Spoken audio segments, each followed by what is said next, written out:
Okay. Hey everyone, how's it going? It's one more thing here. Hello everyone, it is SCG Weekly, episode 175. Welcome. Thanks for coming by. We're concurrent with the Shmup Slam right now, but we're just gonna slam you guys on Saturday with a whole bunch of Shmup content. We'll be hosting the Shmup Slam right after this. But in any case, today we're covering Maiden Spell, a 1v1 shooting versus game with versus player, or that also has a story mode. And this is a recently released game on Steam. Actually, just came out this month, so very redolent release, which is always fun to have an episode about something like new game that's coming out. And from what I can tell, from what little bit I've been seeing, people are enjoying it. It's pretty awesome, and I've liked what I've seen so far myself. And yeah, it's going to be a pretty fun episode. We're going to watch a couple very hard mode replays, and the multiple difficulties, of course, and some PvP and story mode. And going to be joined by Einhart, who has actually joined us for the previous episode as the player of these replays, but also of honorable mention is Mino Dev, the developer of Maiden Spell, is joining us. So yeah, welcome Mino and Einhart. Yeah, well, thanks for having us. It's great to be on. So this should be pretty fun. So Mino, I was talking to you a little bit before, and I was going to ask you kind of about kind of the history of, or rather the development of this game, as this has been like a 3-year project for you, and you actually had like a demo available for a while on itch.io, I'd noticed. Yeah. So kind of why did you want to make a versus game, and what were some of the influences there? I'm expecting to hear something about Twinkle Star Sprites or something, but you're going to hear a lot about Toho actually, and then okay. Twinkle Star Sprites. Well, sort of Twinkle Star Sprites through Toho. So the story kind of goes way back to 2012, when I was a huge Toho fan. I was just learning Japanese and was always on like Nico Nico Doga and all those sites where there's like a big Toho fandom and stuff like that. And I had the thought to try to make like a small Toho game. And I had the idea from Toho 9, which is the versus one that's based off of Twinkle Star Sprites. Or it's like a very similar game, to do that, but kind of on the same screen. And but back then I had no idea how to program a game, so I fumbled with C# or C++ a little bit. Eventually gave up on it. But some years later, I worked for mobile games for a while and kind of learned how video game making works and all that stuff. And I was between jobs, so I decided, hey, I'll try to do that video game thing. I've got some money I can spend on it. So I like how you had the idea before you even had the skills to make the idea become a reality, but then later on you actually followed that vocation, if you will, and then you wanted to make the game. Then that's pretty cool.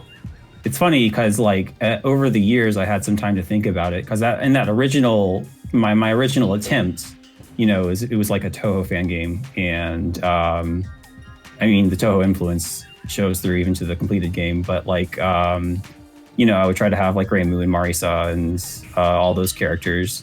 But kind of over the years, when I kind of turned the idea in my head a little bit, I keep on thinking of all these like original characters. Like one of the characters that I thought would be like this really cool idea for a game like this is the Lich of Flowers. A character like that, where she just places still bullets on the field and controls space and stuff like that.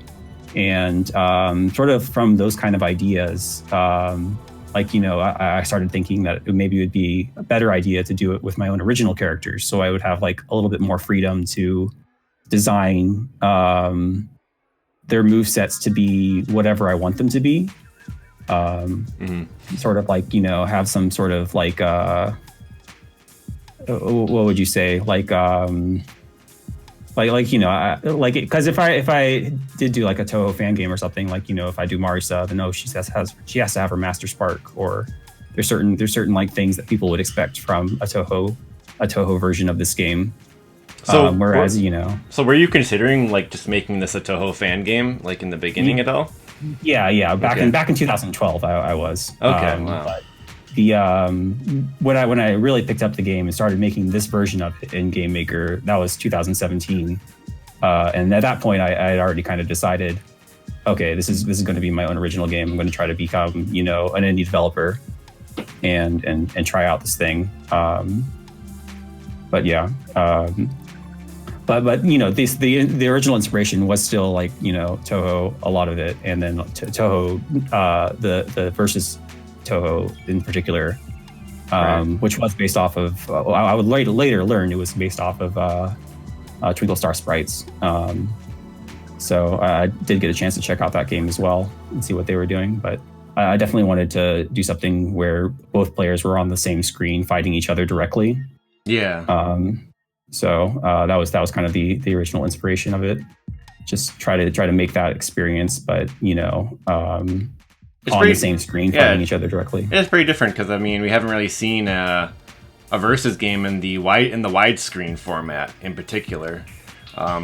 If you maybe want to count Senko and Iran, but that's like a fully 3D game, so we got like a 2D versus game on the same screen. So yeah, I think it's a pretty unique idea, and looks like it's pretty well executed. And yeah, of course we'll get into checking out the game here.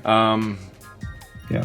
So then, how did let's kind of fast forward to kind of like they're getting to release the game and talk a little bit about the publisher of the game as well, and how that came about, if you could. Oh, well, the publisher is just so Maple Whispering. That's actually just for China. They're not like they didn't like fund the game or anything. They're just doing Chinese marketing and stuff like that. So it's self-published and self-funded.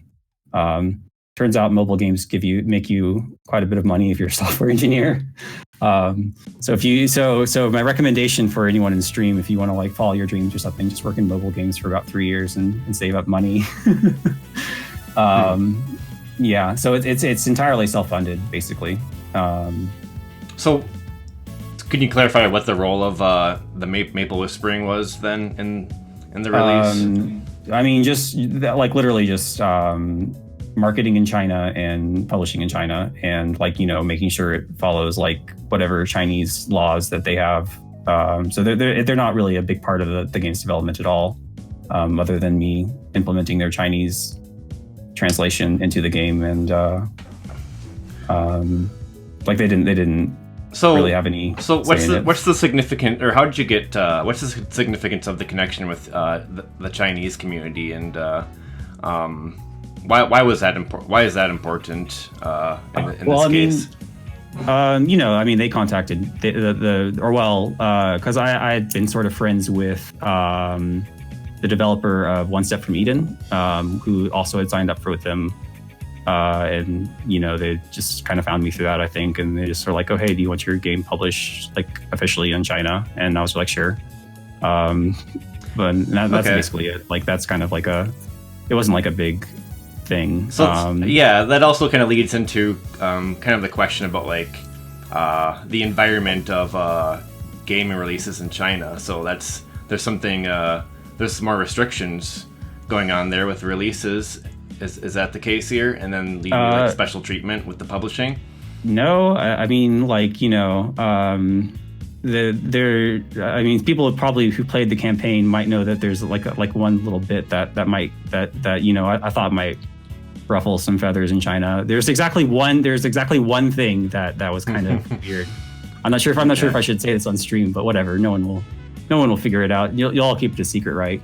So basically, like, I had the flags for the net play, and so in English it said region, and originally the Chinese people had translated that to country, but I had the Taiwanese flag and the Hong Kong flag, And they said, hey, we're going to have to change that to say region in China. And it's like, well, it said a region originally in English, so okay. sure. Just some fine details. That was about my skirting with the Chinese censorship gods, but whatever. Okay. It said region in English originally, so they just didn't look very hard. Okay, that's kind of getting into the nitty gritty now. Okay, thanks for answering those questions. Sounds great. Awesome. So let's start getting into talking about the game itself. Why don't we? So what was the overall? When I was watching when I was looking at the description of the game on the Steam page, seemed to emphasize the fact that it's very just simple, just dodging and shooting, and then you have some abilities, but it's not as complicated as say Acceleration of Surgery, where I think there was quite a bit of different stuff you could do. So I guess what was kind of the design philosophy with the gameplay here? In your words. So one of the things was actually when I started development of this game, I didn't actually know Acceleration of Surgery specifically existed. I'd heard of Senko no Ronde. I had kind of watched some videos of it and stuff like that, and I kind of vaguely knew that games like it existed, but to me, that didn't really capture what shmups are like, especially for myself. What they would have is they'd have sort of you just fire a bunch of projectiles off, and some of them would hit and some of them wouldn't, and it's whoever hits the most projectiles wins. And there's some more nuance to it, they'll have different moves, and the projectiles will be more effective at different ranges and stuff like that. But when I play a shmup, whether that be Toho or some other thing, when you get hit in a shmup, it's sucks. Pow, you're if you get hit on the first stage, you're probably resetting, right? It's one of those things. So I wanted to kind of keep that, get that across. Where getting hit would be, it'd be like a goal in soccer rather than a goal in basketball, if that makes any sense. It'd be this big event if you got hit. So I got that really strong frame stop and try to get that across. And then one thing that I did, I basically just prototyped a whole bunch of different things, and you can kind of see this in the game's art gallery if you ever happen to find yourself there. I talk a little bit about the development, I try to play with a bunch of different camera angles. I try to a bunch of different things, and one thing I found was with the first character that I made, which was Dreadromare, I was just playing around with different moves. I didn't really know how much each attack should do, whether each attack should be a gigantic bullet pattern on screen or whether it should be a small thing. And I kind of randomly put together her, what is almost currently her basic, her wide attack, and her laser.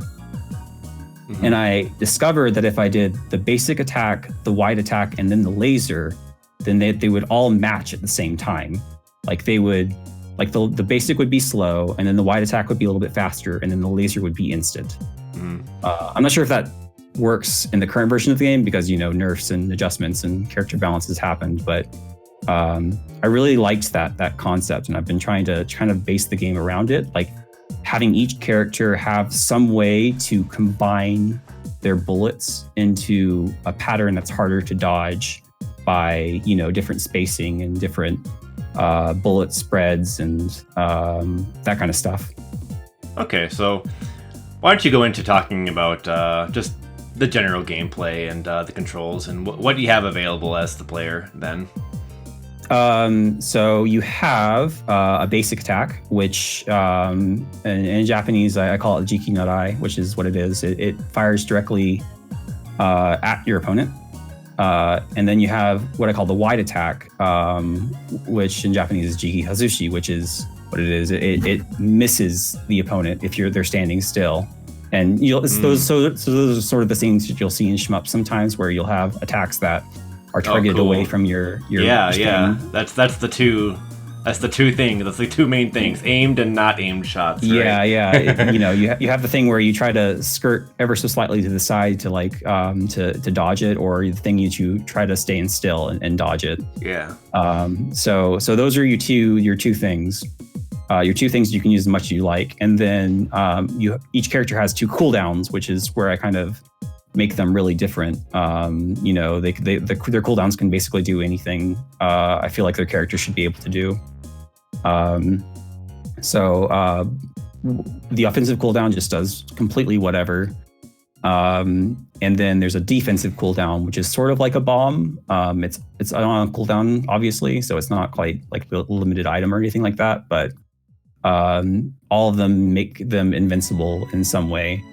And I kind of want to keep preserve that, because there's some games like Smash Brothers where the up B will always like make you recover to the stage, and it's sort of similar to that, where they all do different things, but they all protect you in some way or another. Okay, cool. And then so it makes it kind of reasonable to understand between character and character. Cool. And then like you have 8 selectable characters for the verses, and then 4 for story. Is that correct? Yes. Plus maybe some extras. No spoilers. Maybe there's some extra stuff. That we won't be showing. Yeah, that we won't be showing. Buy the game and see it for yourself. Cool. All right, so I think we got a good idea of that. And then, like, do you have like 3 hits per stage then, until you're dead, or how's the health system work? So you have your hearts, and if you get hit, you lose a heart. Period. Every single bullet in the game does the exact same amount of damage. It does 1 damage, much like a shmup. And then those cards are basically just the rounds. So they work slightly differently in story mode versus mode. In story mode, they work kind of like if you've ever played Fury. Like I stole their live system, basically wholesale. I just like completely copied it. Where if you die, you lose a card, but if you beat one of your opponent's cards, you get a card back, and that's for story mode. Okay. And it's just kind of like a little live system, like tennis style almost, like advantage. Yeah. Or well, they don't get cards back. In story mode, the computer just loses cards. Okay. Yeah. Okay, interesting. It's sort of like it's just sort of like this thing where you can make it very, very lenient, and that's kind of what I wanted the story mode to be. Very lenient, basically. Like I wanted it to be the easiest shmup ever. Okay. And I just wanted to give a disclaimer here. We are going to be watching the very hard mode replays, but there are 4 difficulties, and very hard is the 4th one. Is that, if I understand right here? So yep. I did get some feedback about the previous episode where like people are like, "Oh, this game's too hard," and whatnot. But we were watching the very hard mode. So yeah, if you're intimidated by it, just know that there's multiple difficulties, but we won't be looking at those today. Yeah, the normal mode is very, very easy. Okay. And then that's actually the second mode up. There's actually another one called cute mode, which is the same as normal mode, except you have extra health and you can't lose cards. You just keep on trying until you win. So there's like not even any continues or anything. You just keep on trying, and then eventually you'll get through it.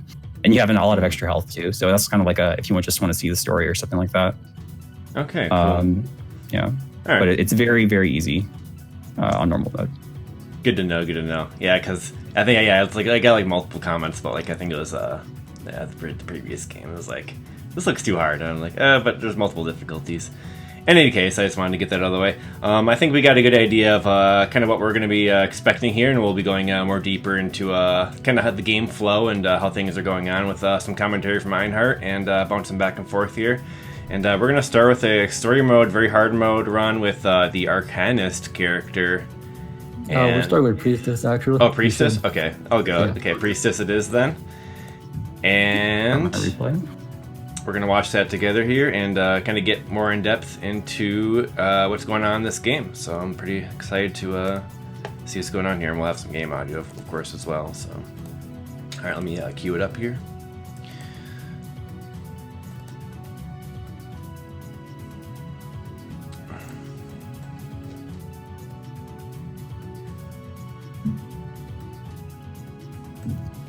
Okay.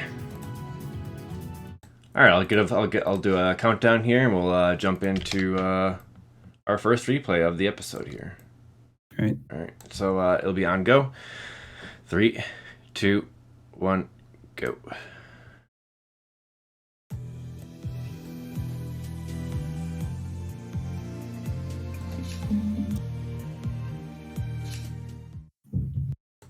So whatever you want to kick it off, starting out with maybe about what this character's abilities are, Einhart. Well, she throws out diamonds and buttons and suns.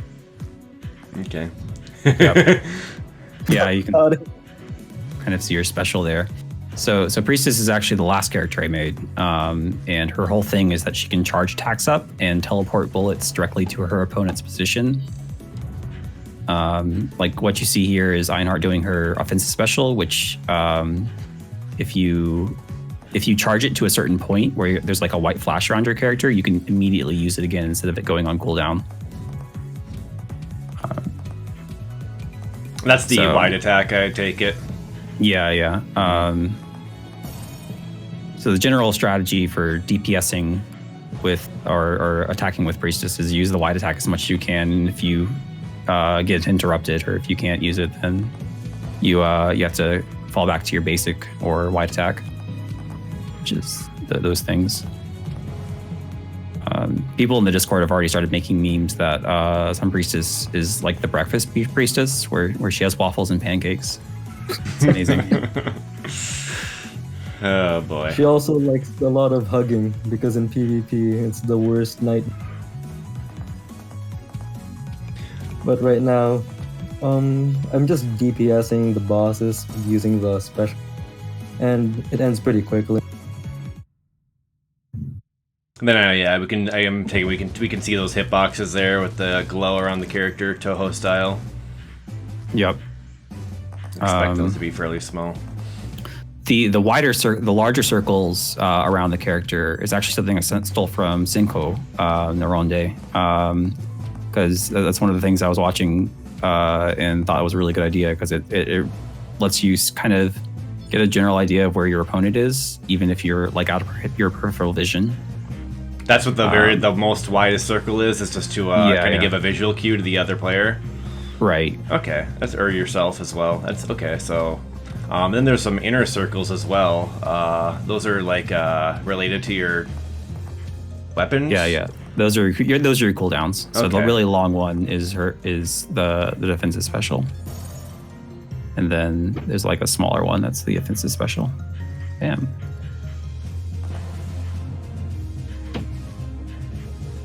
It's hard to comment on the AI matches. You're really just dodging whatever they're throwing at you, and So this boss just has trying to a kill this- like kind of a clone that's out. Yeah. That's so he's fighting Stormbeast right now, and that's kind of her gimmick. She has a clone that she can do, and she can teleport as well. And she's also really, really fast. Yeah, scoring in this game, Einhart has said to me that it sucks. I'm sorry. But it's basically just DPSing the boss down as fast as possible. The faster you can kill the boss. Simple's good. Yeah, the faster you can kill the boss, the higher your score is going to be.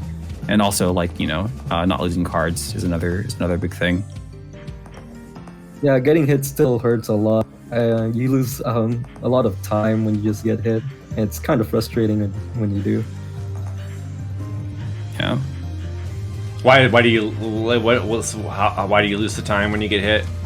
What's the You get repercussion? You can't attack. Okay, fair enough.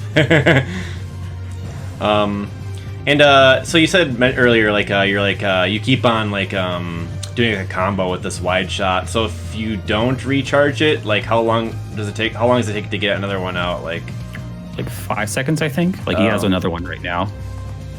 So it's like you do it. It's like you use it, and then you have to recharge it immediately to get it to go again. But if you don't, then it's a 5-second cooldown. I guess that's how I'm understanding this. Okay. Exactly. Is that kind of intuitive to figure out, or do you have to kind of just try it? You have to read the move list probably. Yeah, each character has like move list description. So Oh, okay. Cool. Where you figure it out. That's easy. Okay, cool. Right on. Some of them do take a bit of time to figure out, but after you do, they become a lot more fun. So it seems like kind of like a special property, like, so that's the kind of a thing with each character, like they kind of have their own unique things they can do like that, or... Right. So like the character he's fighting right now, the Silent Red Hood, one of her things is she can throw out 3 knives, and her defensive special makes her invisible, which makes her invincible as well. And when she becomes invisible, the cooldown on her knives reset, so she can do a knife, and then go invisible, and then knife again. Or she can just stay invisible and stay hidden. Yeah. I see. So there's like quite a bit of variety with the characters. It sounds like. I'm kind of curious to see how hear about some of these other ones.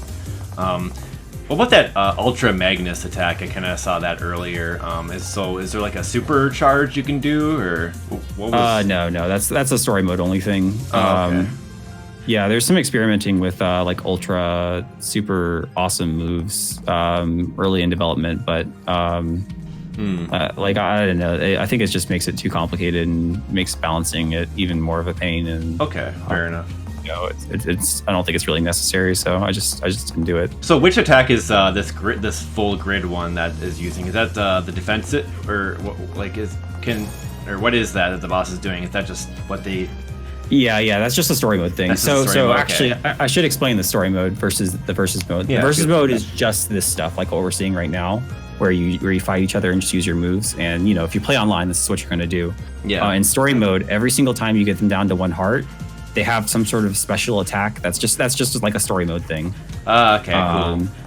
That's fun. So these little attacks are just kind of like story mode patterns. Fun. Are kind of. Yeah, just like kind of unique to story mode, basically. Gotcha. I like that difference. It's not just like straight up you're just kind of fighting the AI regular. Yeah. The main point of story mode, I'd say, is it's supposed to be like a kind of a fun shmup as well, but also to sort of be a tutorial for the verses, like after you've completed even like normal mode on the campaign, I'd say you're ready to like fight people online and stuff like that, because you have a general idea of how to dodge things and general idea of what everyone's moves are and how they work. So what are you doing right now, Einhart? Point blanking. It's like you're you're circling around, but like I didn't really see your attack. Well, I guess I don't know. It looked kind of weird. Yeah. In most of the bosses, you can sometimes just walk up to their hitbox and throw your attacks, and that's ideal for getting a fast time. Okay. But it's also equally hard because you're in a huge area of threat. There's a lot of bullets in that area, so you kind of have to know what you're doing. Yeah, there's a couple places where you can really get a fast DPS, because the bosses don't, like, if you run into them, they don't have a hitbox. So you can stand directly on top of them and DPS if you want to. And sometimes you can use your wide attack and it'll do a lot of damage while just completely standing on top of him. And I'm sure we'll see some of that in the Arcanist playthrough. So with this character that Einhart's using, when you use the wide shot, you can release it to when it appears, like whenever you want, like that. Yeah, that's like a hold and cast thing. Okay, so that's kind of like the mind game with that attack. It's fun. Mm-hmm. Nice. It also leaves you way open at your own hitbox. Oh, so you have to stay grounded when you're doing that. Yeah. Is that what you mean? Yeah. And okay. Yeah, there's also a safe spot around you as well. Basically, where the rings don't touch, anyone can be there. Where the rings don't touch, okay. Well, basically, where the rings don't go, where the rings have already gone. Yeah, like if you can jump through those rings, and like if you see that one attack that he keeps on using, the special attack, like the crystals are orange for a second, And while they're orange, they actually don't have a hitbox. So like if you're playing against her, you can use the. This is one of my favorite attacks, by the way, in the story mode. This is really cute. Thank you for buffing it. Yeah, I actually sent him this attack, and he's like, "This got nerfed to hell, didn't it?" And it's like, "No, this is its original form, but I can buff it if you'd like." And I did. So now it's harder. Cool. What's this character's defensive move? I don't know if we've seen it yet. The orange one or the blue one? Orange. So it's like that field that he keeps using that erases bullets around him. So she can just place down a field that... Oh, well, maybe I should talk a little bit about the lore of the game. What a great place to do it. So the story of the game is that it's an adventuring party, and they're in a dungeon full of monsters. And so each of there's 4 adventurers and there's 4 monsters. And this adventurer is a healer. So her defensive special erases bullets around her, but it also heals her of certain status effects, which we might see in a moment. Oh, cool. There's status effect attacks. Yeah. So this character she's fighting right now is the Royal Arcanist, who is the sort of the wizard of the party. And Wow. she has status effect magic. Why are the You have characters to fighting ask- each other in the dungeon? That aren't they looking for like treasure or whatever? Or They what's have going some on? reasons for fighting. You can play the They get story bored yourself. of dungeon, so they fight each other instead. Yeah, basically. Really? Okay. The reasoning's pretty dumb, I have to admit, but it makes sense, sort of in context, I guess. Are they all just trying to just do they all want like what's in the cave then? So they're like fighting each other for it? Is that I don't know. Is that what's going on? So they're in the cave looking for a red jewel, basically. Like they've heard this legendary treasure that's here, and they are kind of like what they've heard is that it turns anything into gold. So it's something that's capable of turning stuff into gold, and that's why they want it. Okay. But there's certain they say certain things that make it sound like certain adventurers know more about what's going on than more about this jewel than other adventurers do. So like they're hiding things from each other. Okay. There's more to it. I see. Yeah, and so that kind of becomes their sort of reason for fighting, I guess. If I had to guess, maybe like the jewel is like corrupting some of these opponents or something like that. Not quite. Maybe. Okay. That would be Maybe. too dark for this game. All right. Yeah, it's very cool. it's very cute. It's very like comedic and very light. All right, so we're gonna get some status effects on us right now. Yeah. Sweet. So you're big. He's big. Yep, She's big. Box is big too. And its attacks do more damage. So this is like a fun thing where your attacks will actually do more damage while big. But as you see, he just healed himself, so he's not big anymore. His attacks don't do as much damage, but he's not big because he healed himself. If he had cutscenes on, there'd be a little cute exchange there, but he doesn't. So Okay. That was pretty neat. I like that. Yeah, this boss fight is it's probably my favorite one out of all of them. So all these story mode characters are playable in the verses. yes, Is that right? Almost Okay. all of them. There might be a few special things. I shouldn't spoil it. There's a few extra things that where you might fight someone who's not playable. Okay. But for the most part, yes. I'm guessing this is so you guys can feel free to point out like story mode patterns and whatnot. I'm guessing this is another one of those. Yep. Yeah. Every time the little character image comes on. That's a story mode thing. Yeah. Okay. Cool. So this is another one. This is a lot of fun. The thing's actually falling slowly, so it's kind of like a DPS race. One thing about this game is that unlike normal shmups, you have a sort of a rotation that you can do that does a lot of damage, and so I thought it would be really clever to put like a DPS check or two in there, and then I thought it'd be really clever to just keep on doing that. over and over and over again. So there's a lot of DPS checks in the game. What is it? What is a Some of them do DPS get check? to you. I don't understand. What do you mean by that? Oh, that's like an MMO turn. It's basically like, so he's doing damage to the boss. Like you can kind of see their health going down as he does attacks. If you can defeat the bosses by just spamming your basic attack, like it'll do damage, but there's better ways to do damage. And some of the very hard, we'll actually see a lot better example of this in Royal Arcanist story, where you have a certain length of time to beat a boss attack. Otherwise, they just kill you, like outright. And so it's one of those sort of unique things about the game where it's kind of like, there's not just holding down and trying to aim at the boss, trying to keep under them to keep on firing at them. There's like a bunch of different. I mean, I guess there's a couple other shmups that have something like that, where there's like a bunch of different attacks you can use and stuff like that. I remember I was watching Zarok play this a little bit, and he described some of the patterns as just like being like little puzzles that you kind of figure out in the story mode, and then you figure it out, and then you execute it. That's kind of a common thing with like shmups and whatnot. It's like you first get to a certain part, and you don't know how to do it, so first you got to figure out how to avoid it, and then you got to execute it, right? So it's like this one's one of my favorites as well.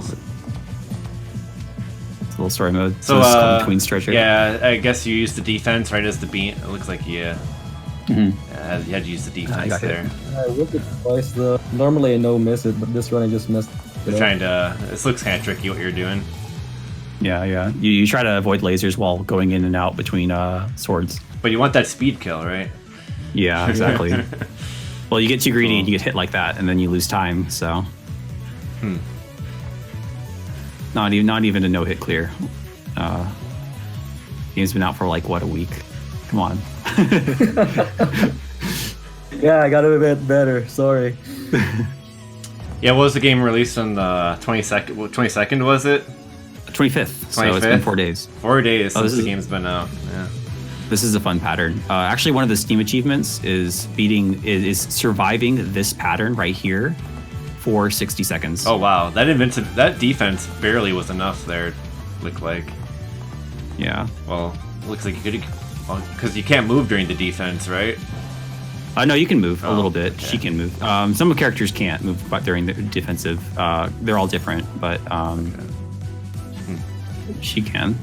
Her defensive is fairly strong. It has a fairly long cooldown because she's like a priestess. And see, her opponent can't move during her defensive, which is why she got hit just then. Because she used her defensive, but you put a basic attack on top of it, and she just gets hit anyway.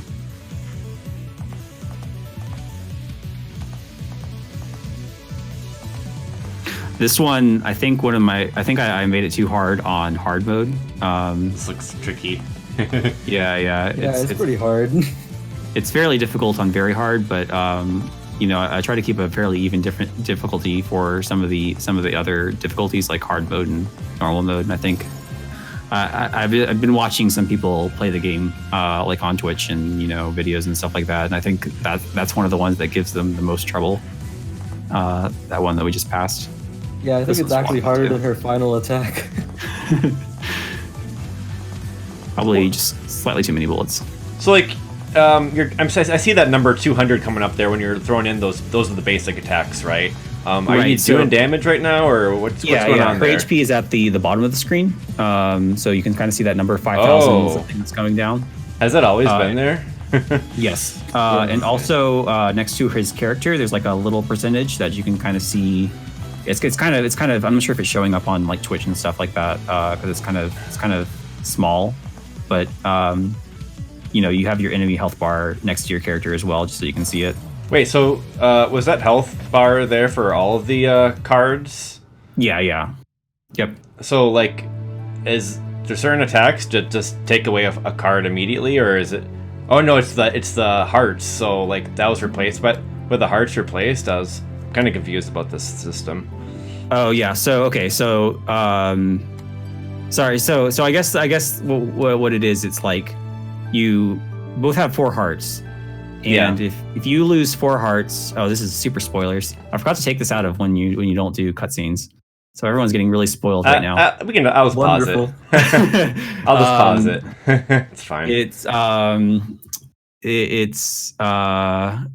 It's kind of like so each character has 4 hearts. Or sorry, you and your opponent have 4 hearts. Yeah. And if you lose 4 hearts, you die. If they lose 3 of their 4 hearts, they have 1 heart left. Mm-hmm. And then they decide to use their super attack. And that last heart is kind of like a super attack instead of just normal things. That's where the HP. That's where the HP comes from. Right. Okay.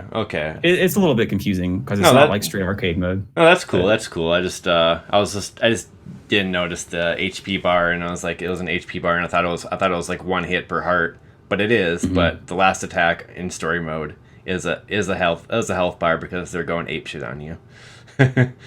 Yeah. Okay. Cool. No, that makes sense. Yeah. Awesome. That was pretty well played there. So that was like like a 2 death run, or what happened? What was the result there? So I actually don't count getting hit as a death, because you are playing against the AI sometimes, and sometimes like they're just it's really hard to be like completely no hit. So there's no like special reward for getting completely no hit. But if you don't lose any cards, as in you never get your HP reduced to 0, then you do get a perfect. So that would have been a perfect, quote unquote, run. No continues or anything like that, obviously. That was. Okay, cool. Yeah, he did get hit a few times, but Wait, so a continuous counts as losing 1 card, or? Yeah. So he just lost a health point right there. If he lost all 4 of his health, then that would be 1 card, and that would be short of perfect. If he loses all of his cards, then that's a continue. Oh, okay, gotcha. Okay, cool. Yeah. Okay, that was pretty sweet. Let's move on to our other story mode run then, with the Arcanist character. Yep. Also very hard mode. And also played by Einhart. Why don't we just jump right into it, and you can start talking about how this character differs. Either one of you, anyway. All right, I'll do a countdown here. On go. 3, 2, 1, go.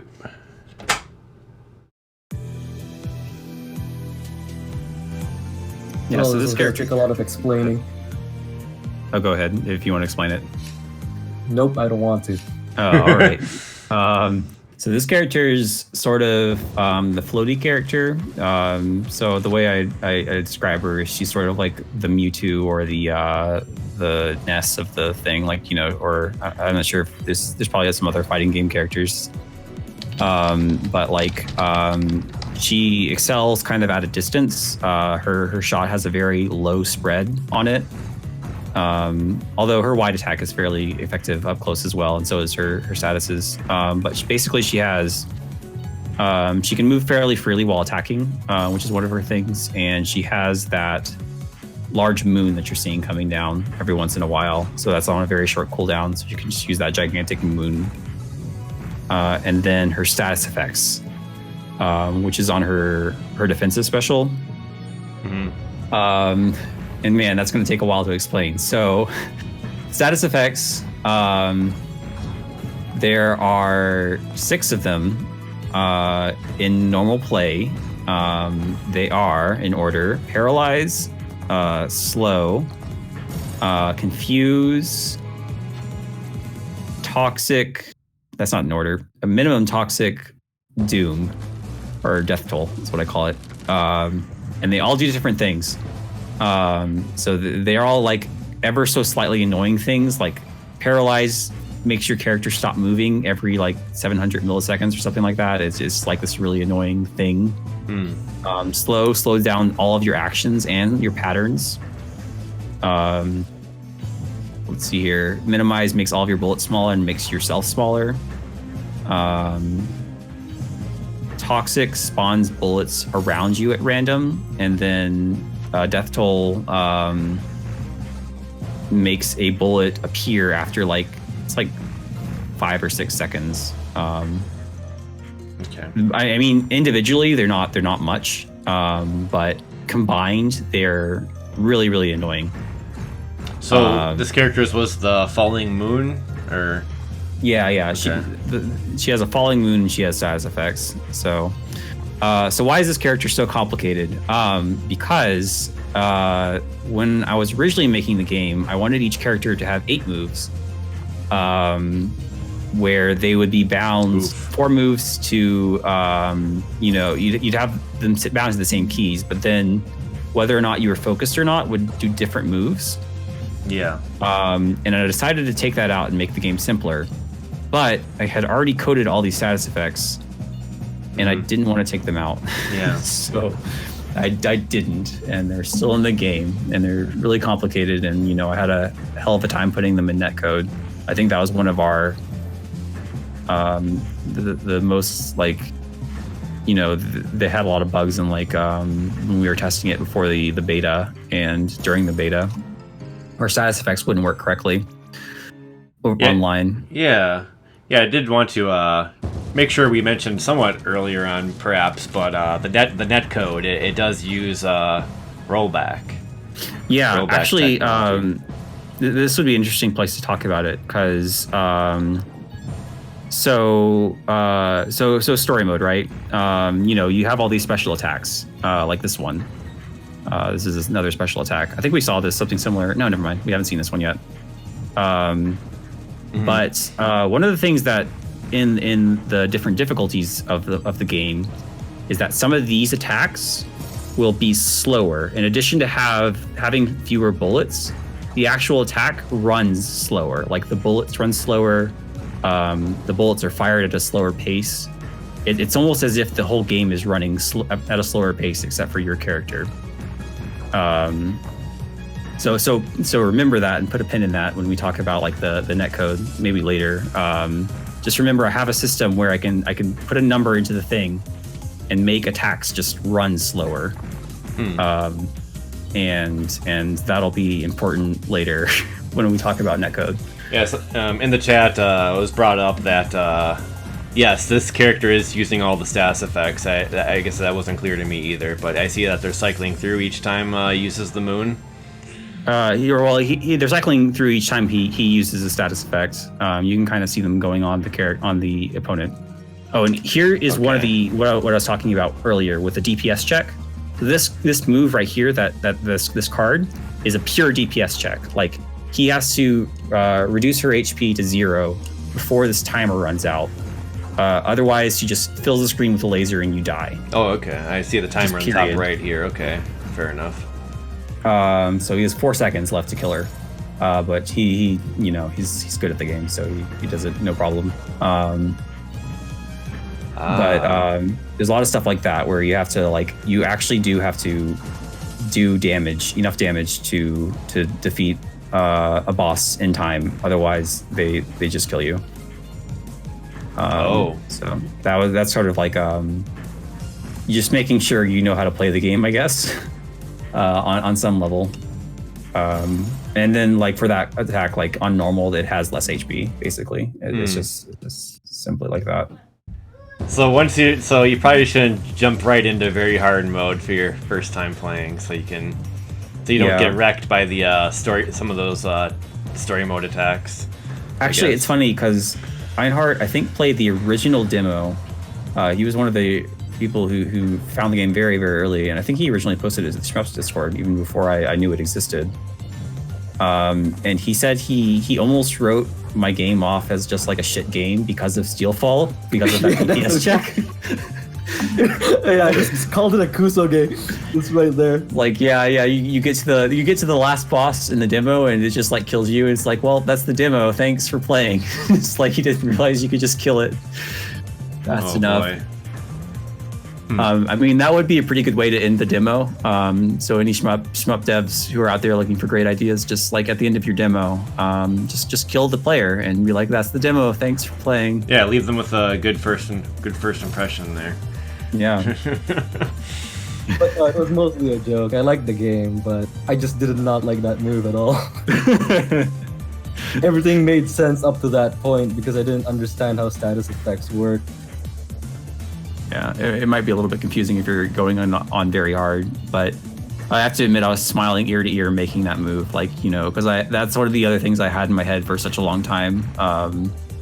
Like, you know, having sort of like basically turning the character's moves for story mode into DPS rotations, like almost like what you'd have in like an MMO where there's like an optimal way to do the most DPS by using your moves in a certain way. So like with Arcanist, you know, you have to refresh your debuffs, you have to use your moon on cooldown, you have to use your basic. And then if you get close, you can use your wide attack to do even more damage. And so there's that way to just do DPS faster. Like he's using the wide attack really close up here, and he did a bunch of damage there. And then he had to back off because, you know, she got a hitbox on her. But like having that sort of weird DPS rotation in a bullet hell shmup was really exciting to me, and just putting a straight DPS check into the game was like yes, this is exactly what I want my game to be. But I mean, maybe that just wasn't popular. I think one of the Steelfall, and then another move that we won't be seeing, Binary Orbit was another move that was in the game, or that's in the game, but it's on a different character story. Were probably two of the most unpopular moves in this game. Confused the most players, and you know, I got a lot of comments about both of them. I was stuck on Binary Orbit for the first time for like an hour trying to figure out how to deal with that move. Yeah, I think I could probably give a GDC talk about just Binary Orbit, like, and how not to teach players about mechanics. Like it's just because what it was it's on the Hero Frost story, so the Green Girl story, where you fight the Royal Arcanist, so that you fight the character we're playing as now, and she statuses you with Confuse, and you have to kind of learn how Confuse works and beat this card, or beat this Magus attack. And you can see right now that her opponent had Confuse just then, and she was firing in like the opposite direction than she should have been. It was kind of hard to catch unless you were like really paying attention just then, but that's the way Confuse works now. How it used to work was a lot more confusing, funnily enough. No pun intended. But it like your target arrow would just like spin, but if you focused, it would stop spinning. So like you'd have to like keep on focusing and unfocusing to like get your target arrow into the right position, and it was confusing, and it's funny because I brought the game to DreamHack. It was one of the first places I showed the game at, on the show floor, and I had the story mode playable, and I had it at DreamHack for 3 days, and over those 3 days, literally 0 people figured out how to beat Binary Orbit without me telling them how to.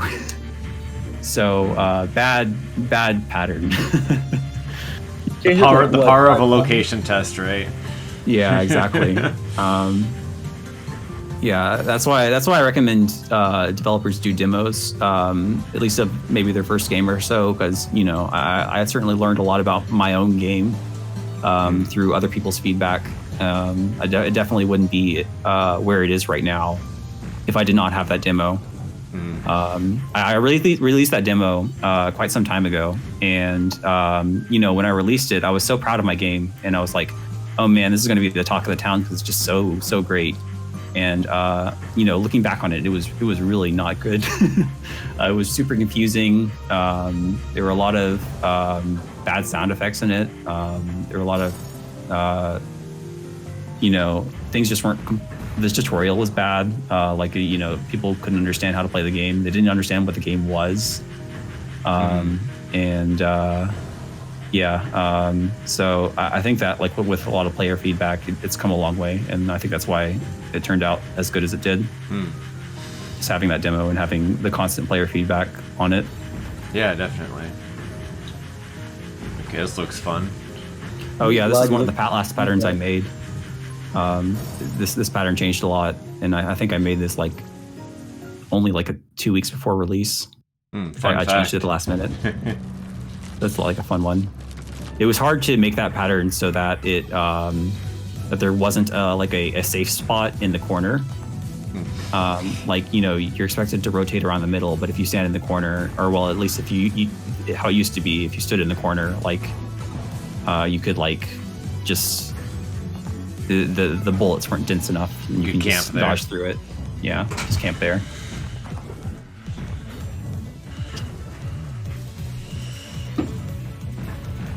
This character's got like a little plushie. Is that is that her pet or?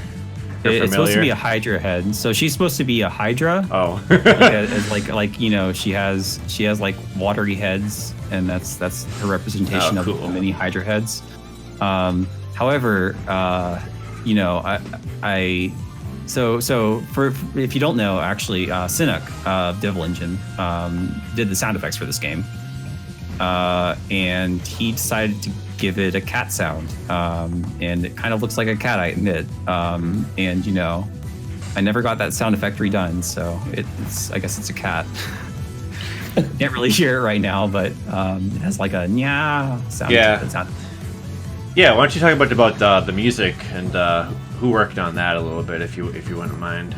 Oh yeah, so it's by a Japanese composer, Still Plus Hagane. You might recognize him from Blue Revolver. I think he worked on I don't know if he worked on the original version of it, but I think he worked on some Black Label stuff. I don't know if that's out yet or not. Yeah, I kind of found him through that. It's actually a very funny story how I found him.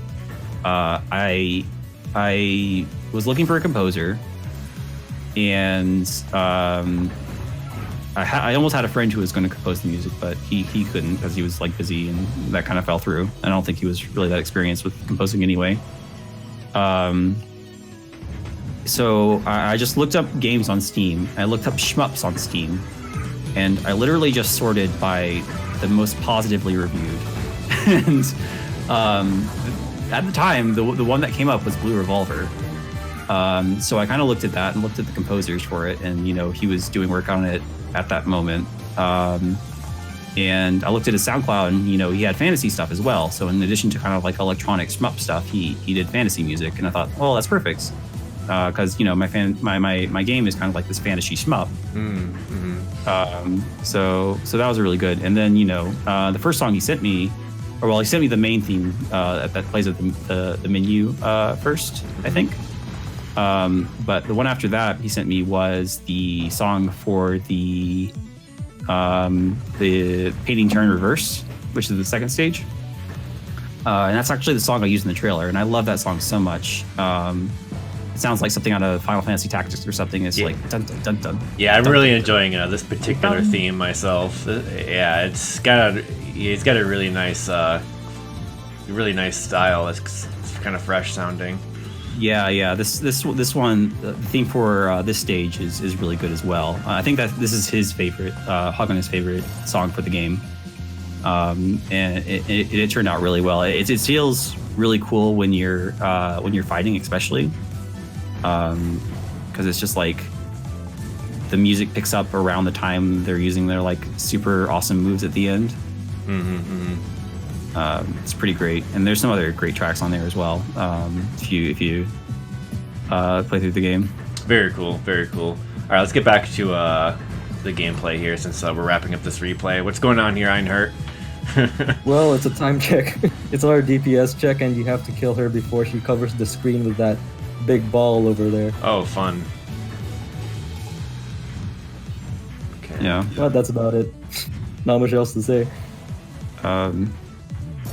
This might look like a certain Toho pattern, but it doesn't pull you in, and therefore it's objectively worse. So, another place where I don't live up to Zune. Yeah, that style of music kind of reminds me of like Hiroki Kikuta. If you're familiar with him, like he does like Secret of Mana and those type of games, kind of combined with Zune, and maybe like some Sakuraba in there too.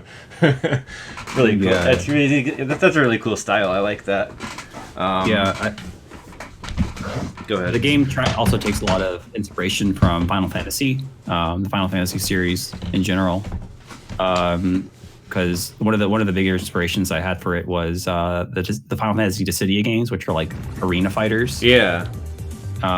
So there's a lot of like Final Fantasy references and stuff in the game. Like one of the attacks is like Supernova, and another one is Final Fantasy fan, eh? yeah. I mean, it's not that uncommon. I realize there's a couple references in there as well. Cool. All right, so yeah, someone was asking, has PvP happened yet? We're about to get into that. It's only 16 minutes, so we're not gonna cover everything, but it should be funny to watch. So, you guys want to preface PvP? Like, what should we know about this the net play and how it differs from the story mode and anything like that before we begin these replays? Well, the net play, the regular versus mode doesn't have the special attacks at all. So it's just like you're just fighting each other and you get hit, and whoever gets hit loses. Of course, you're not fighting a computer opponent, which means they won't run into your bullets on purpose, which the computer does, because the computer can just dodge bullets forever. So it's cough cough phantasmagoria of dim dream that AI is insanely good at dodging. Well, that AI just cheats. Actually, I was slightly disappointed because cheaty. I played what was it, the extra mode of that game. Because I was looking at how to do the AI for a bullet hell shmup, and I was like, oh, I'll just look at what Toho does, and it's like I look at it and it's like, oh, it's just cheating. It's just not getting hit. it's just going through bullets and not. It's just classic, like when they're like jittering, like going through little bullet patterns and stuff. Looks like a TAS. But yeah, it turns out A-star is perfectly good enough to avoid bullets, and if I had turned the numbers up high enough, it just becomes like one of those physics simulations where there's just spheres, moving around each other, except it's the hitbox moving around bullets, and it's just barely not touching. It's just moving only as much as it needs to. So I want to put that in training mode at some point, but the AI can get pretty hard, but we're not facing the AI, we're facing other players in netcode soon. So that's a completely different story. They make mistakes, but they also do things that are kind of unintentional, I think. I saw some people playing and posting videos in the Discord, in the Maiden Spell Discord, of using attacks in ways I had never intended, but are kind of funny, and well, yeah, I mean, it's day 4. I mean, tech is still gonna be coming out, right? Right. And one of the characters has an attack where she's only supposed to be able to use it while she's slowed down, like while she's in focus.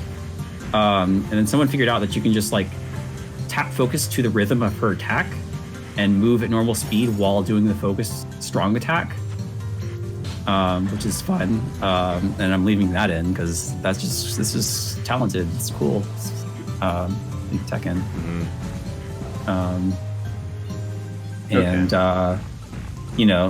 And also I've been getting a lot of feedback on the balance of the game. There's a couple of characters, maybe one particular move currently that's a little bit overpowered. Oh yeah. And a couple of characters that are underpowered. I think most people have been saying that the Arcanist, which we just saw play the story mode, might be a little bit undertuned. Overpowered or underpowered? Underpowered. Oh really? Those status effects seem like a pain in the ass since that moon covers like half the screen. Yeah. Well, like a third anyway. She's quite strong, but in high level play, she kind of falls apart. Right. It's hard to hit people with status effects in high level play, and also I think the density of her bullets isn't quite enough, or I don't know. There's a couple of different ways I could possibly buffer, but I probably won't touch the balance of the game.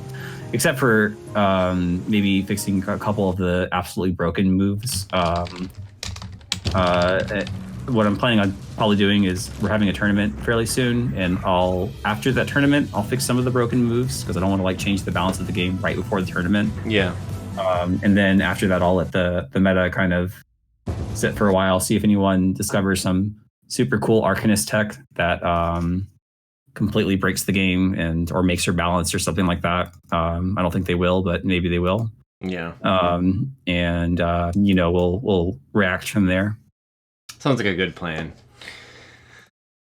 Best not to go too crazy, like changing stuff like day by day and whatnot. Yeah, it's I mean, it's a good strategy for like Riot. That's what they do, right? They just change it every 2 weeks, and people keep playing their games. So maybe it's a good strategy.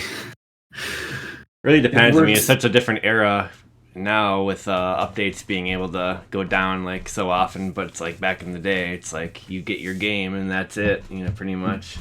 Yeah. Bugs and all. Well, it's better it's here, a new era. Yeah, because we got PvP and whatnot, and that balance is important. So, right, and I mean, like it's sort of the same thing though, because like on the one hand, you can update the game, but on the other hand, the updates are more necessary than ever because of online play. Like if you're just playing some fighting game or whatever with your friends, you might not discover that one character is super overpowered, or that you can wave dash, or that you can use this one particular move and like stun lock your opponent, have this infinite grab or anything like that. Mm-hmm. But online, now that online exists and it's kind of like this big thing, things like that get discovered very quickly and then they get shared around.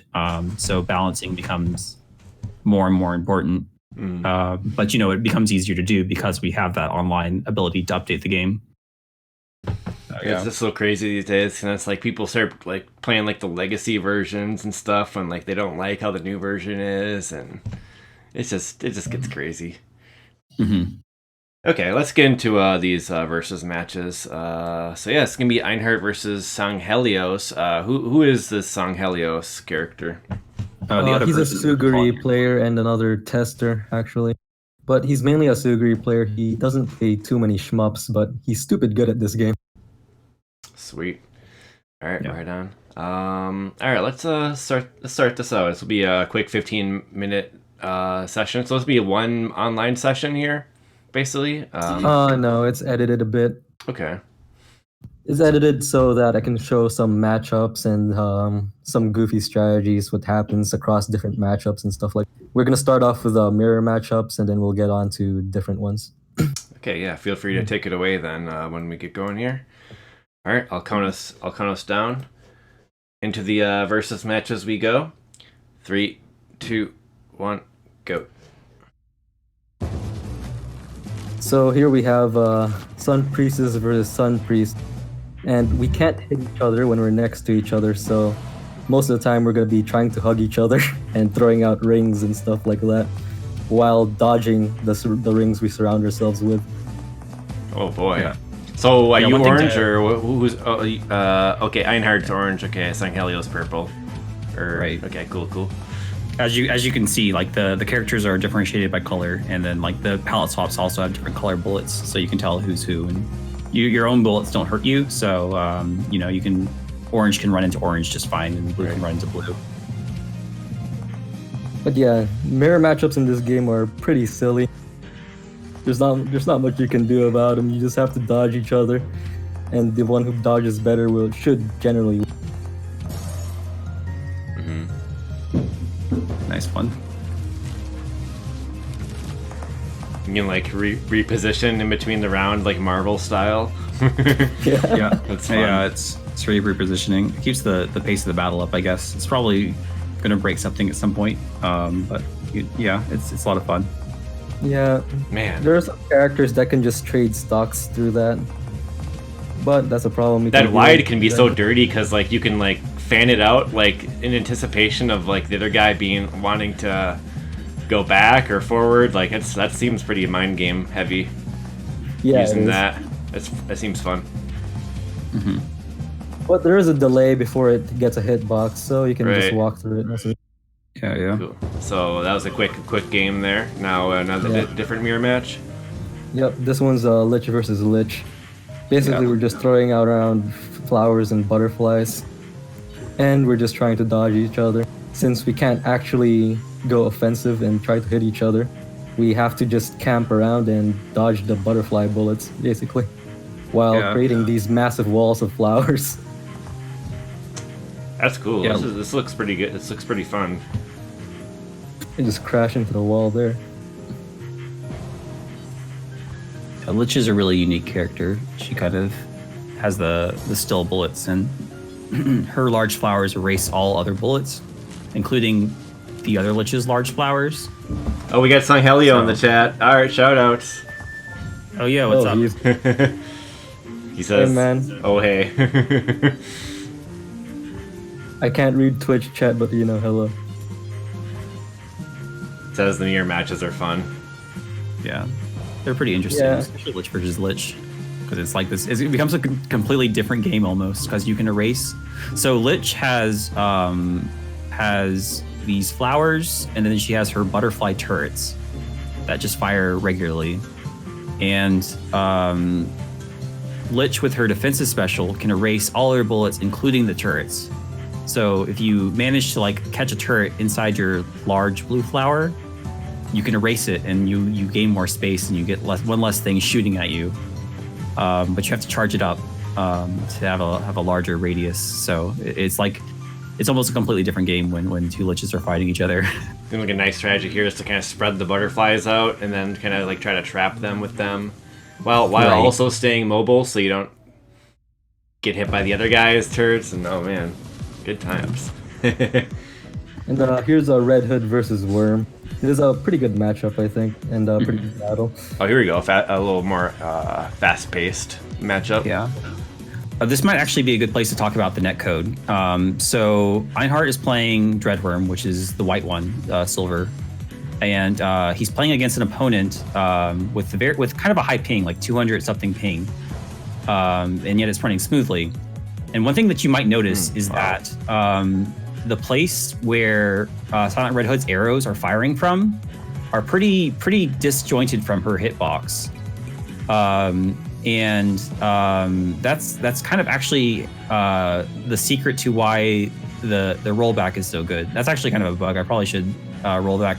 I'm probably rollbacking the lasers a little bit wrong, but basically I'm able to one, speed up or slow down any pattern as much as I like, because of just the way I programmed the game. I do that in story mode for normal versus very hard.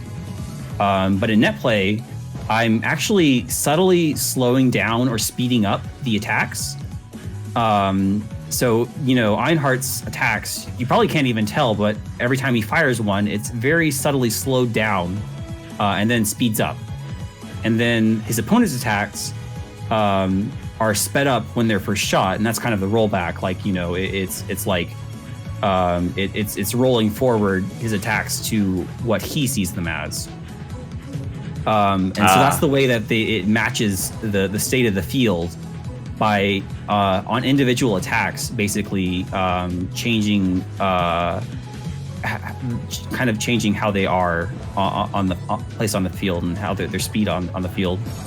So I'm reusing that code from story mode that I used to make different difficulties to basically make some really, really smooth netcode that feels very natural and feels like nothing's changed at all, like you're playing at the same thing, when really your attacks are being slowed or sped up in kind of subtle ways. Man, rollback is amazing. Yeah, that sounds like some 300. That sounds like some voodoo magic right there. And one of the reasons I'm allowed to do that is because everything is a projectile. Fighting games can't do things like that because, you throw out a punch and 7 frames later that punch has to connect.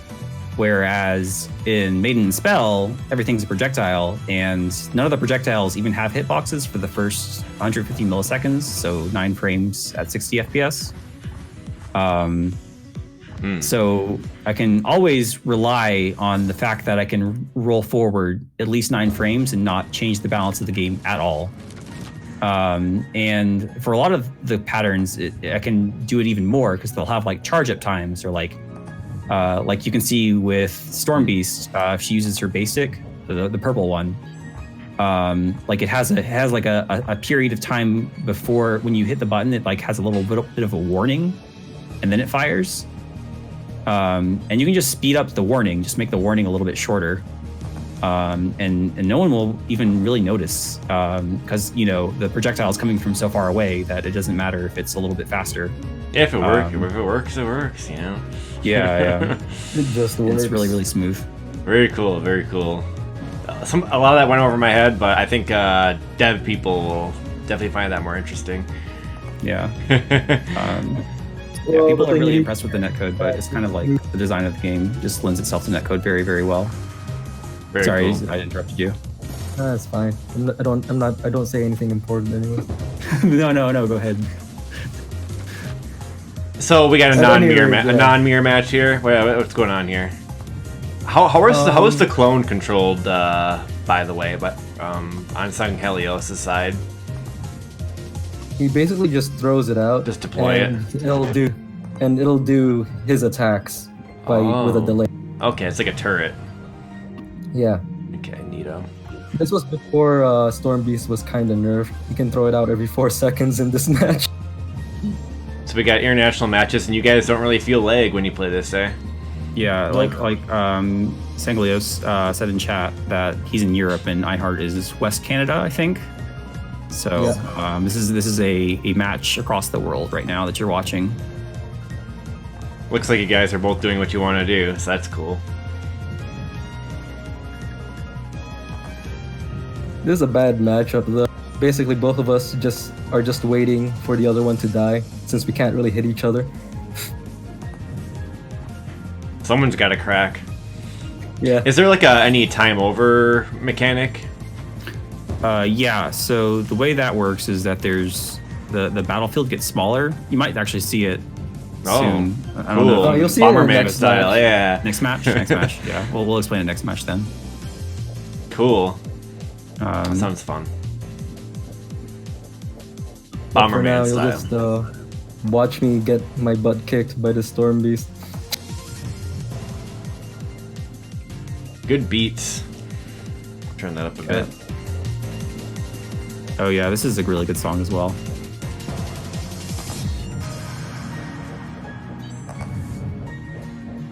Oh man, dodge roll. He's all over, and you're just kind of like staying. You can't stay as mobile. It's the turtle and the rabbit, okay? Yeah. The orange character, she's normally green, but she's orange right now. Hero Frost is kind of like she can stand still and be really powerful when she's standing still, and Storm Beast is like really fast and just like runs around and does a bunch of stuff. So he got hit with a time stop there. That sound effect sounds like Mario getting hit. I don't know. I don't know about that, C-Knock. Might have to. Oh, so okay. I should explain something real quick. So Cynic doesn't do that sound effect. I actually had a different sound designer for Cynic. Koji Kondo. Just kidding. They weren't quite as good as Cynic was. Damn. So, Kondo on blast. As you were saying, have Cynic redo a couple sounds. So wait, what was the deal with that sound effect? Oh well, I mean that's one of the sound effects that previous sound effect designer did. Okay. That I kept in because it was one of the only ones that sounded really good. It's similar. Yeah, it's similar, but it's fine. It's a good sound. It's just a tribute. Sound. It's just a tribute. I like it though. It's sad. It's a satisfying sound. Anyway.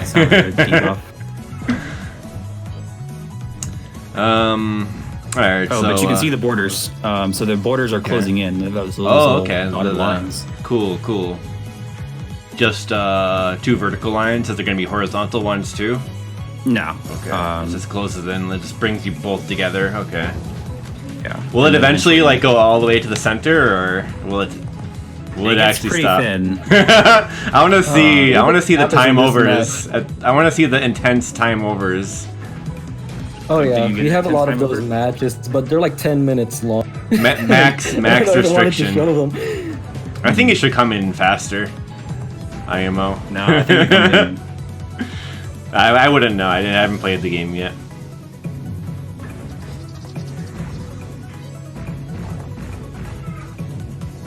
Guess it all depends on how the meta forms. Ooh, that's a Yeah. big orb. Yeah, so the orangish character, who's normally Aqua, is Depth Secret, and her whole thing is her basic attack. That's her basic attack, that large orb. It's very, very slow, and if she uses another one, the first one that she fired explodes, and it like grows bigger over time. So you want to like get kind of a horizontal distance away, and try to hit them with that. Interesting. And there the border is coming in again. So got him. But yeah, you can see how small it gets. Oh wow, yeah, it's really coming in now. And when you get hit, it expands a little bit, so you have a bit more breathing. Cool. Now we're talking. I suppose some characters might be stronger in the time over situation than others. Yeah, definitely. You got these huge orbs, just throw the orbs within the time over space and you're good to go, right? Or a moon can crash onto me first. Yeah, those moons. Wow, That nice. was a close call. The moon. Oh no. Oh. Very clutch Couldn't defensive time my special. defensive there.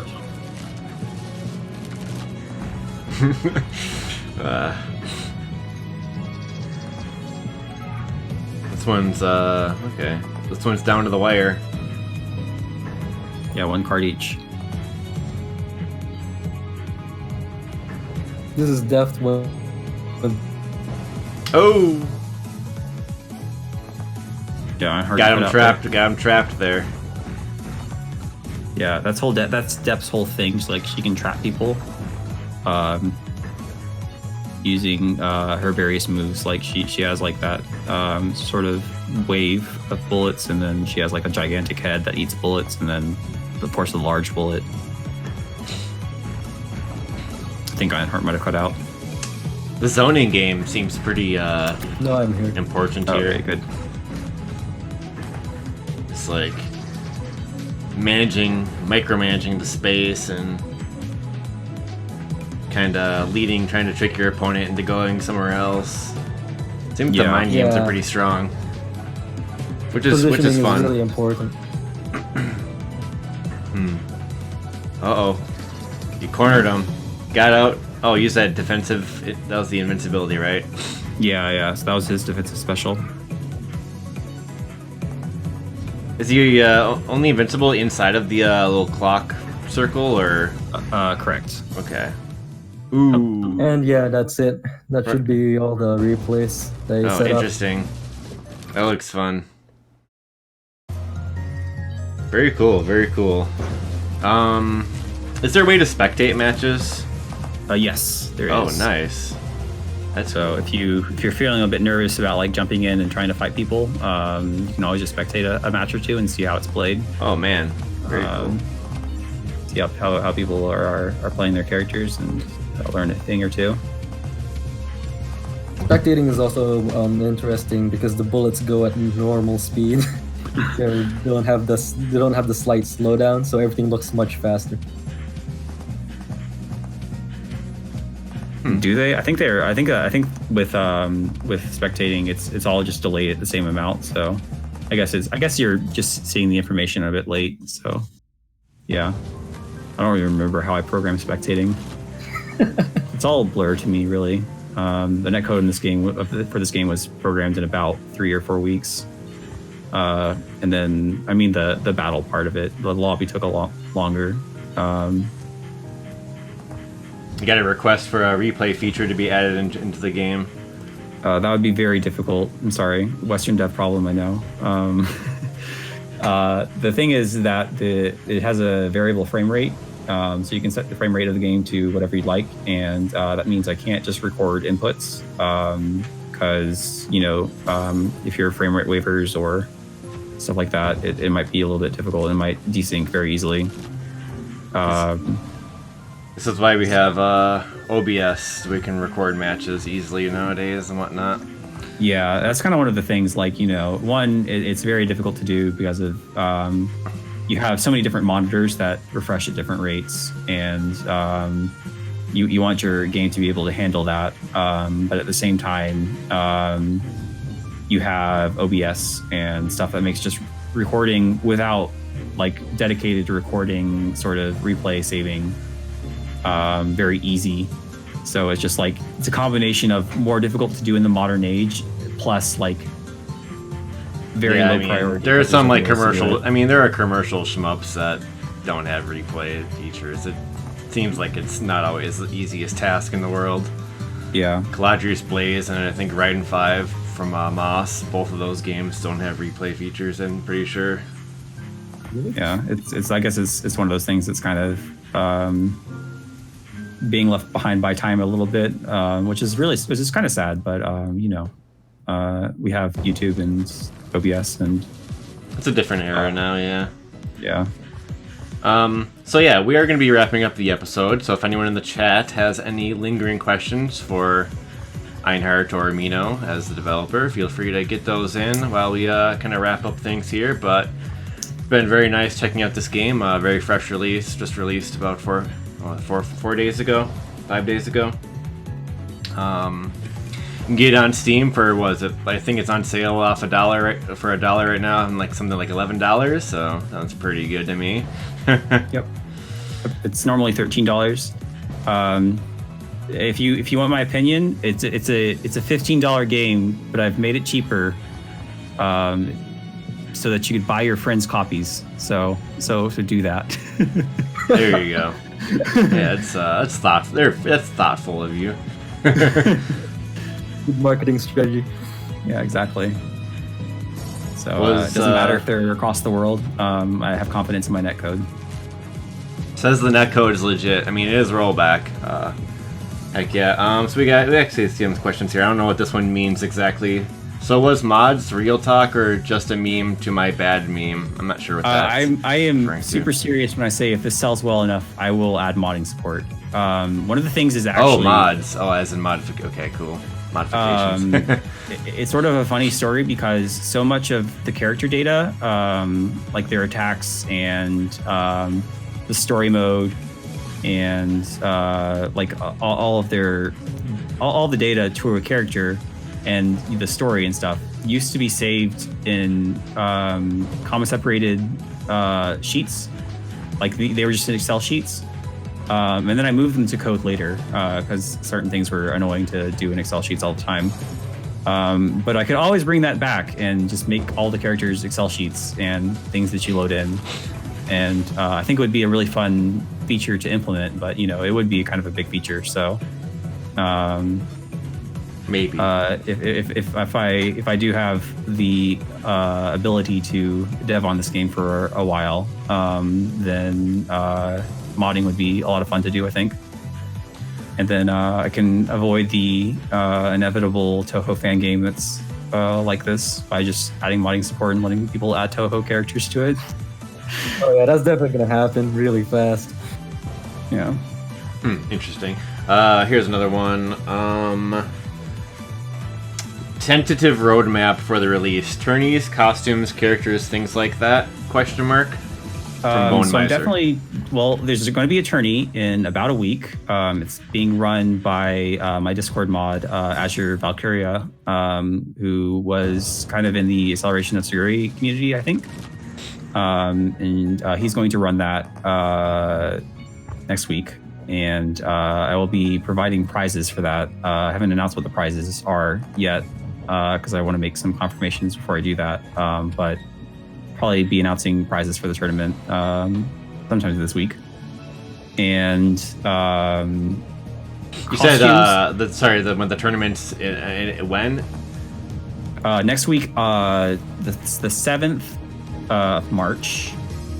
Let me get up a calendar. So in exactly a week, almost, and I believe it's at. Let me confirm the time so I can just like. Yeah, if you want to post like the Discord link in the chat or something, that'd be perfect. And also, I'll try to get this YouTube episode up like within the next day or so that people can potentially join the Discord from the YouTube description, and then possibly get some more people joining that because that sounds pretty cool. Yeah. So the tournament is going to be at Sunday, March. Sorry, I'm reading the wrong thing. Sunday, March 7th at 11 a.m. Pacific. Or 2 p.m. Eastern time. And I will link the Discord now.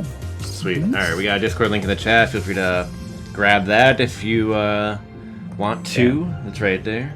Very nice. That is link to the Discord. We've got a pretty good we're pretty good community going on. We've got like a pinging system, so if you're looking for a match, you can sign up, or you can assign yourself a role and get pings. And when someone else in your region is looking for a match, and some other stuff too. That sounds convenient. Memes, strategy talk, lots of them. Yep. Bug reports. That's in my channel right now. Just going between bug reports and suggestions and balance, because some people post bug reports and suggestions and balance, and going through all of them, trying to fix the crashes over the past week. There's been a couple of those, unfortunately. But I think I've got most of them fixed. There's just a couple lingering things, and other bugs and stuff like that. So I've been working on that. Very cool. Well, I don't think if there's any more things here people are asking about. But I think we can probably wrap it up here. It's been very cool checking out the game, and I'm impressed. It looks really fun, and I'm really happy to hear that it's got the rollback netcode, and people are saying it's pretty good. Got some testimonies in the chat even right now. Yeah, saying it's really solid. Yeah, well, thank you all for playing, and thanks for having me on. Yeah, it was a pleasure, and I do wish you the best in the release of the game as time goes on here. Thank you, Einhart, for diving into this game and showing us these replays, and thanks to Helios as well for being the opponent in the replays and for testing my game. Thank you very much. The game was fairly unbalanced before it released, and we really got it a lot closer to balanced in just like a week up to release. So it was thank you very much, you two, for helping me test it and stuff. You're welcome. Very cool. Okay, guys. Well, that's gonna do it for the episode SCG Weekly 175. Definitely.